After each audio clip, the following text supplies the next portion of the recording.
सर्वांसाठी आज एक आनंदाची बातमी. तर आता 5 फेब्रुवारी पर्यंत पीक विमा जमा. तर सर्व शेतकऱ्यांच्या खात्यामध्ये जे की हेक्टरी 17,500 रुपये वाटपास 2024-25चा आणि 2026ची एक नवीन अपडेट इथं आलेली आहे.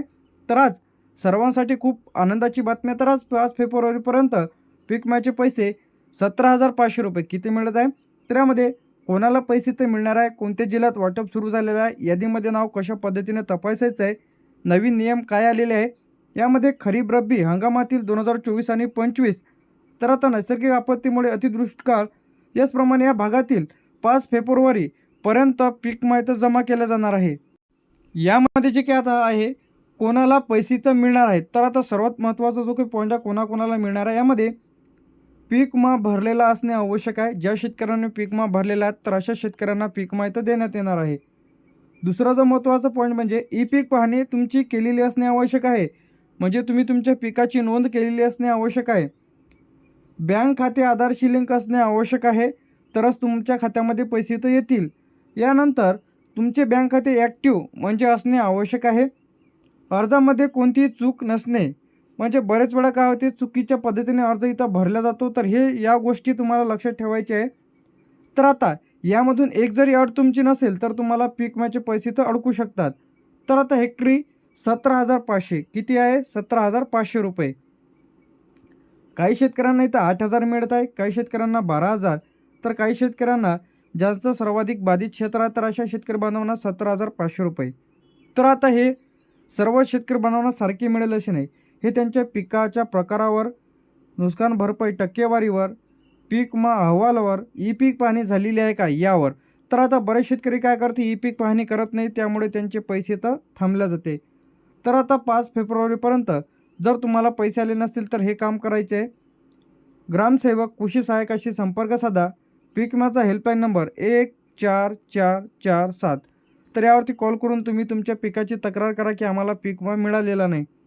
यानंतर इथे कृषी कार्यालयाशी संपर्क करा, तक्रार नोंदवा किंवा पीक विमा प्रतिनिधीशी संपर्क करा. यामध्ये तुम्हाला आधार कार्ड 1, 2 नंबर बँकेचं पासबुक, 3 नंबर 7/12/8 आणि पीक विमा 4 पीक विमा फॉर्म भरल्याची पावती द्यायची आहे. तर आता सरळ कागदपत्रामध्ये पीक विमा पैसे येत आहेत. तर आता यामध्ये सर्वात महत्त्वाचा पॉईंट किती मिळत आहे, 17,500 रुपये या हेक्टरप्रमाणे 5 फेब्रुवारीपर्यंत वाटप इथं केल्या जाणार आहे. टप्प्याटप्प्याने ते जमा होणार आहे. तर आता कोणकोणते यामध्ये पीक आहे, कोणत्या जिल्ह्यात येत आहे ते सुद्धा आपण इथं पाहणार आहे. यामध्ये पहिलं जे पीक आहे यामध्ये सोयाबीनचा पीक विमा 2024-25 खरीप रब्बी आहे. कापूस, भात, ज्वारी, बाजरी, तूर, उडीद, मूग, तर या पिकांचा यामध्ये समावेश आहे. कोणकोणते पीक आहे यामध्ये, सोयाबीन, कापूस, भात, ज्वारी, बाजरी, तूर, उडीद, मूग. तर आता तुम्ही कशाचा पीक विमा काढलेला आहे ते तुम्हाला इथं चेक करायचं आहे.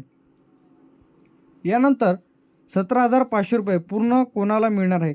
म्हणजे यामध्ये तुम्हाला 17,500 रुपयेच मिळतात का, तर यामध्ये 50% जास्त नुकसान असलेले शेतकरी बांधव, ज्यांनी ई पीक पाहणी वेळेत पूर्ण केलेली आहे, ई पीक पाहणी केलेली आहे, ज्यांनी पीक विमा भरलेला आहे, आधार लिंक आहे, तर अशांना हे भरपाई तर मिळणार आहे. सर्व शेतकरी बांधवांना 17,500 रुपये मिळणार असं नाही, हे त्यांच्या क्षेत्रावर सुद्धा अवलंबून राहते. ई पीक पाहणी खूप महत्त्वाची आहे. जर तुम्ही ई पीक पाहणी केलेली नाही तर तुम्हाला कोणत्याच प्रकारची भरपाई असेल, मोबाईलवर जे काही फोटो तुम्हाला अपलोड करावे लागते, लाईव्ह लोकेशन, टक्केवारी तुम्हाला टाकावी लागते. तर आता बरेच शेतकरी काय करतात, ई पीक पाहणी करत नाही. बरं, ई पीक पाहणी केली तर क्रॉप इन्शुरन्स करत नाही, म्हणजे तक्रार करत नाही. तर आता तुम्हाला जे काही जिल्ह्याप्रमाणे इथं वाटप पहिले केला जातो, मध्यम नुकसान भरपाई आणि शेवट उर्वरित जिल्हे. तर आता पहिले जे काही जिल्ह्यावाईज, त्यानंतर तालुका, त्यानंतर गावाप्रमाणे.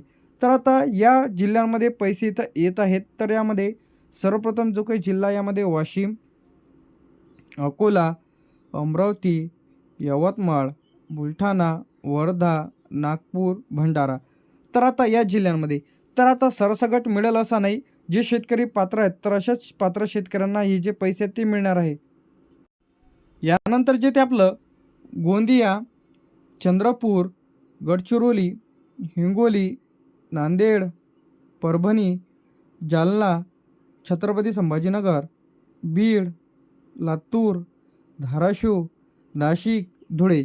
तर या जिल्ह्यांमध्ये सुद्धा डी बी टीच्या माध्यमातून, कशाच्या माध्यमातून, डी बी टीच्या माध्यमातून पैसे इथं येत आहे. काय येत आहे, पैसे येत आहे.